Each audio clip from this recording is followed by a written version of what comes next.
PM Modi ने बहुत विस्तार से जवाब दिया है सनातन धर्म को लेकर हाल में जो डीएमके के नेताओं की टिप्पणी आई थी। पहली बार पीएम मोदी का सार्वजनिक बयान इस तरह से आया है। और हमारे साथ चर्चा करने के लिए शेखर अय्यर जी हैं, वरिष्ठ पत्रकार, रशीद किदवई वरिष्ठ पत्रकार भी हमारे साथ थोड़ी देर में जोड़ेंगे। लेकिन शेखर जी, आपके पास आना चाहेंगे। आपने पूरा बयान सुना होगा पीएम नरेंद्र मोदी का। उन्होंने कहीं पर भी डीएमके का नाम नहीं लिया, बल्कि जिस तरह से वो बयान आ रहे हैं सनातन धर्म पर हमला करते हुए, उसको लेकर के उन्होंने पूरे विपक्षी गठबंधन को कटघरे में खड़ा किया है, सबको इकट्ठा करके उनके ऊपर हमला किया है। यानी पीएम मोदी डीएमके के साथ सारे जितने विपक्षी दल इकट्ठे हुए हैं, सबको सनातन धर्म पर इन टिप्पणियों के लिए जिम्मेदार बता रहे हैं। बिल्कुल अखिलेश जी, उसका कारण भी बड़ा साफ है, क्योंकि अभी तक अन्य पार्टी, कांग्रेस उस पर भी शामिल है, वो जिस तरह से उसके खुल के जो कंडम करना चाहिए, खुल के जो डिस्टेंस करना चाहिए, अभी तक नहीं किए। जो आज की बात जो पीएम ने कहा है, क्योंकि पोन मोदी जो डीएमके के वरिष्ठ मंत्री भी हैं, करुणानिधि की बहुत खास मंत्री है, उनका जो बयान है कि हमने अलायंस बनवाया केवल सनातन धर्म को ये करने के लिए। तो अगर इतना स्पष्ट रूप से लगातार इस तरह की बयान आ रही है तमिलनाडु से, डीएमके नेता कर रहे हैं, और कांग्रेस अभी तक दो ही स्टेटमेंट किया है। एक स्टेटमेंट था कि भाई सबका अधिकार है जो बात अपनी बात रखने के लिए, वो था केसी वेणुगोपाल जी का। दूसरा, जब मामला और गर्माया तो फिर हमने देखा पवन खेरा जी का स्टेटमेंट कि हम इससे सहमत नहीं है। लेकिन मुझे लगता है कांग्रेस को और ज्यादा करना होगा। अगर कांग्रेस को इससे टोटली क्योंकि अभी भी देखिए, जिससे कांग्रेस प्रवक्ता डिबेट में शामिल हो रहे हैं टीवी पे या कहीं भी, अभी भी उनको क्लियर इंडिकेशन नहीं आया, सिग्नल नहीं आया कांग्रेस हाईकमांड से कि इसको किस तरह हम टोटली कैसे इसको रिजेक्ट करना है।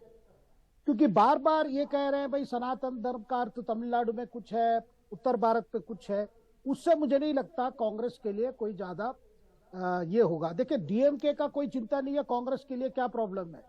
अभी तक आप देखिए वो रुकी नहीं है, डीएमके आज भी कुछ ना कुछ बयान होता रहता है। जो दिक्कत है कांग्रेस के लिए जी। लेकिन शेखर जी, इसके सियासी मायने क्या? क्योंकि पीएम मोदी का खुलकर के इस तरह से बोलना, और आपको याद होगा कि कुछ दिनों पहले जब केंद्रीय मंत्री परिषद की एक अनौपचारिक बैठक हुई थी, वहां पर भी पीएम मोदी ने मंत्रियों को यह कहा था, सलाह दी थी कि ये जो सनातन धर्म के ऊपर टिप्पणी आई है डीएमके नेताओं की, इसका जवाब देना चाहिए। और उसके बाद हमने देखा था कि एक एक करके कई मंत्रियों ने इसको लेकर के हमला भी बोला था डीएमके पर और इंडिया अलायंस के ऊपर। अब जबकि पीएम मोदी खुद खुलकर मैदान में आए, इसके सियासी मायने क्या? बीजेपी को ये लगता है कि ये मुद्दा एक ऐसा मुद्दा है जो इन 5 राज्यों के विधानसभा चुनाव में और उसके बाद के लोकसभा चुनाव में एक बड़ा मुद्दा बन सकता है और इसे लेकर कांग्रेस और अन्य विपक्षी दलों पर निशाना साधा जा सकता है? देखिए, एक तरफ कांग्रेस, जो मुझे जो जानकारी मिल रही है कांग्रेस नेता से, वो सोच रहे हैं कि हमारी परिस्थिति इतनी अच्छी है, मध्य प्रदेश, राजस्थान और छत्तीसगढ़ में ग्राउंड सिचुएशन ऐसा है कि ये सारे मुद्दे वहां पे कुछ ज्यादा असर नहीं होगा और हमारे लिए जो है बहुत पॉजिटिव है, तो हम इन चीजों से हम कोई डर नहीं रहे। ये कांग्रेस की है। लेकिन बीजेपी की तो अवश्य, जब भाई बार बार सनातन धर्म की बात हो रही है, अगर बीजेपी चुपी रहे, इसका भी दूसरा मीनिंग जाएगा, वो बीजेपी क्यों अलाउ करेगा सिचुएशन। और प्राइम मिनिस्टर का यही था कि भाई जो भी रिस्पॉन्स होगा वो रिस्पॉन्स ऐसा दीजिए जो हमारी कॉन्स्टिट्यूशन, संविधान की बात है। देखिए, जब नुपुर शर्मा की जो इंसिडेंट हुई, उस समय जिस तरह की आपने प्रतिक्रिया देखी, सुप्रीम कोर्ट से लेकर सब हमारे जितने बुद्धिजीवी है, सब जिस तरह की जो रिएक्शंस आया, और आज की जो रिएक्शन क्या है, अभी भी उसकी एक प्रकार से कंडेमनेशन तो नहीं है, लेकिन ज्यादातर भाई एक्सप्लेन करने की कोशिश हो रही है, वो ये नहीं है, वो है। लेकिन जो लोग जैसे समझ रहे हैं, क्योंकि अगर देखिए बात ऐसा है, अगर लोगों को देखिए, कई अभी आपके हमारे धर्मगुरु भी कुछ रिएक्ट करना शुरू कर दिए। वो भी कह रहे हैं भाई, जब आप ऐसे बातें रखते हो, जब आपको पता है इसकी रिएक्शन उल्टा हो रही है, डीएमके ने तो खेद की छोड़िए, वो तो और ज्यादा बोल रहे हैं।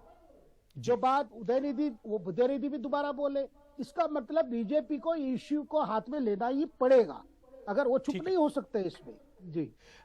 हमने ये देखा है कि जनवरी में अगले साल संभावना है कि जो राम मंदिर अयोध्या में बन रहा है, उसके गर्भगृह में दर्शन शुरू हो जाएं। उसके लिए भव्य उद्घाटन समारोह भी एक आयोजित किया जा रहा है, काफ़ी लंबा होगा। और इसके साथ ही ये भी कहा गया कि पूरे देश में जो संत हैं वो यात्राएं निकालेंगे राम मंदिर के इस उद्घाटन के लिए। तो ऐसे में जब एक माहौल वो बन रहा है, दूसरे में सनातन वाला मुद्दा बीजेपी के हाथ में आना, क्या आपको लगता है कि ये सेल्फ गोल है? और क्या कांग्रेस पार्टी को इस बात का एहसास नहीं है कि ये आगे जाकर उसको नुकसान पहुंचा सकता है, क्योंकि हमने देखा कि जब गुजरात के विधानसभा चुनाव थे या अन्य विधानसभा चुनाव थे तो वहां पर कांग्रेस पार्टी ने ये सॉफ्ट हिंदुत्व का कार्ड भी खेला था। बिल्कुल अखिलेश जी, मेरी आज कुछ तमिलनाडु कांग्रेस नेता से बात हो रही थी। उनके अंदर एक संदेह पैदा हो गया है कि क्या डीएमके वाकई बीजेपी को मदद करने के लिए बात छेड़ी है क्या, कि हमको नुकसान करवाएंगे वहां पे ताकि हम ज्यादा सीट नहीं मांगेंगे, इसलिए क्या हम हमारे ऊपर ये कर रहे हैं, इस तरह की संदेह आ रहा है। मुझे तो लगता नहीं है कोई इसमें डीएमके जाके बीजेपी को मदद करेगी, लेकिन बीजेपी के ऊपर एक दायित्व बनता है कि जब भी बाकी धर्म पर अटैक होता है बाकी पार्टियां की बात करने के लिए, लेकिन अगर हिंदू धर्म को लेकर आता है, सनातन धर्म को लेकर आता है और जानबूझ के कंफ्यूजन किया जा रहा है, भाई सनातन धर्म का मतलब यह है। आज हमने सीपीआई नेता डैनियल राजा की बात सुनी, वो कह रहे हैं कि भाई प्रधानमंत्री हमें बताएं कि परिभाषा क्या है सनातन धर्म।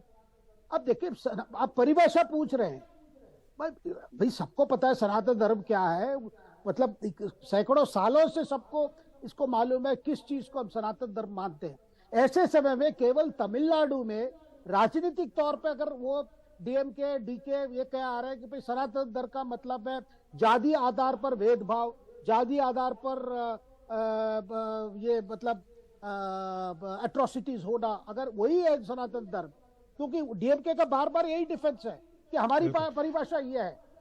जी शेखर जी, जाते जाते आपसे संक्षेप में समझना चाहूंगा, जो अन्य पार्टियां हैं उत्तर भारत की, चाहे वो जेडीयू हो, आरजेडी हो, समाजवादी पार्टी हो या फिर शिवसेना की अगर हम बात करें पश्चिम में, तो इन पार्टियों के सामने क्या परिस्थिति पैदा हो गई है? खासतौर से ये जो डीएमके की ओर से बयान आए, हमने देखा आम आदमी पार्टी भी अपने आप को अलग कर रही है, राघव चड्ढा का भी बयान आया, लेकिन इनको क्या खुलकर के और ज्यादा आना पड़ेगा, दिखना पड़ेगा, डिस्टेंस दिखानी होगी अपनी?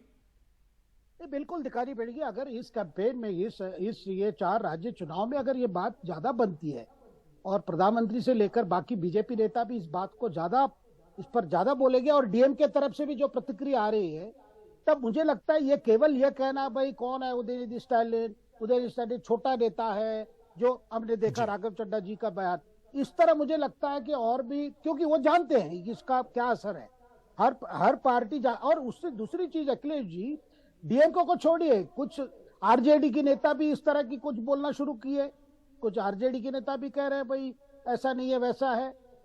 और आप कर्नाटक में भी देखिए, खरगे के बेटे जी और सिद्धारमैया, मतलब ये कांग्रेस के नेता भी इसको एक प्रकार से इसको स्वागत कर रहे हैं एक तरीके से। वो जो मुझे लगता है कांग्रेस के लिए चुनौती है, ये अगर कांग्रेस इसको सीरियसली ना लेती, मुझे लगता है कि आने वाले दिनों में, क्योंकि कमलनाथ जी से आप पूछ लीजिए, क्योंकि कमलनाथ पहले कांग्रेस नेता थे जिन्होंने कहा कि भाई ये हम इससे सहमत नहीं है।